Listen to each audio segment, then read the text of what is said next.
ini Masya Allah ya, ini doanya Ustadz Maulana nih. Kalau setiap pagi nih habis sholat ini pasti doa ini gak pernah ketinggalan. Nadanya Ustadz sama Syam, ya. nggak? Nadanya sama? Beda, nadanya beda.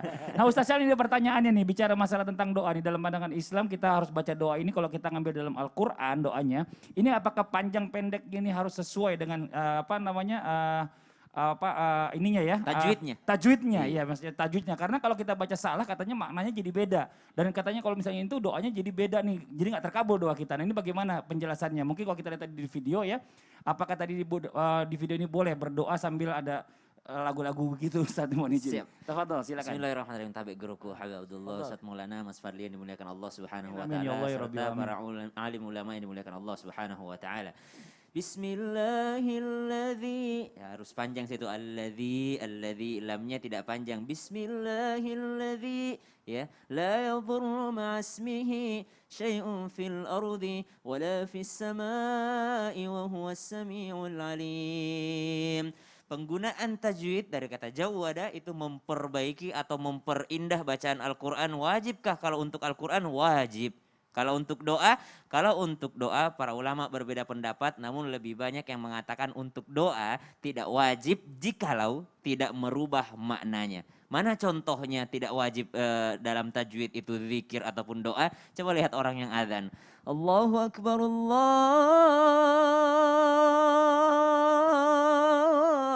Akbar. Harusnya Allahu Akbar cuma 2 harokat. Tapi ini udah berapa harokat? Allahu Akbar, Allahu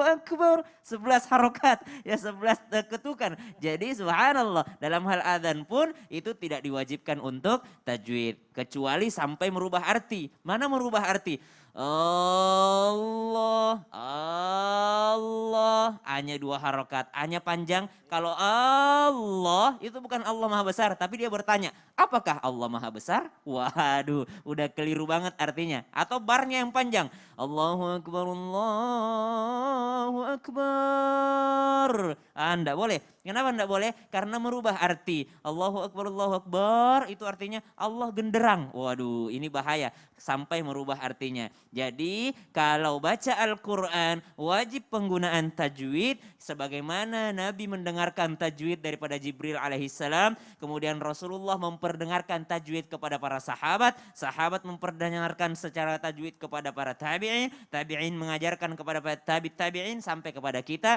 umat baginda Nabi SAW.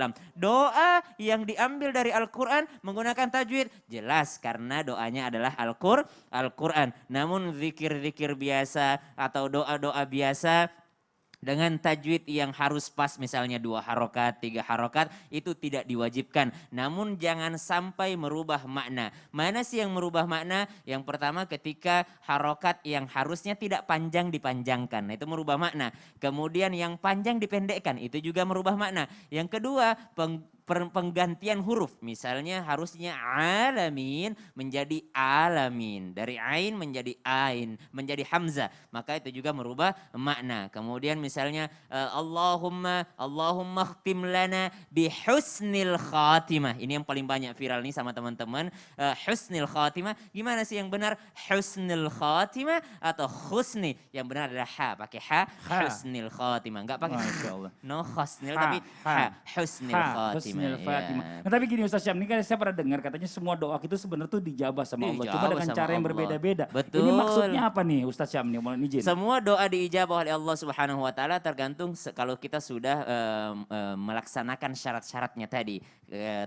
Keyakinannya, kemudian dalam keadaan makanan halalnya, itu semua kita sudah ikhtiarkan, kemudian urusan Allah mengijabahnya. Jadi urusan kita itu cuma berdoa. Ya, jangan mengambil urusannya Allah. Ya, kami pernah menulis kutipan ini, urusan manusia adalah berdoa, urusan mengabulkan urusannya Allah. Kita kadang kecewa sama Allah karena kita ngurusin urusannya Tuhan gitu. Karena kita mengambil alih urusan Tuhan, urusan pengijabahan itu urusan Tuhan, urusan kita manusia hamba hanyalah berdoa kepadanya. Masya Allah, jazakallah khairan katsiran, makasih banyak Ustaz Syam.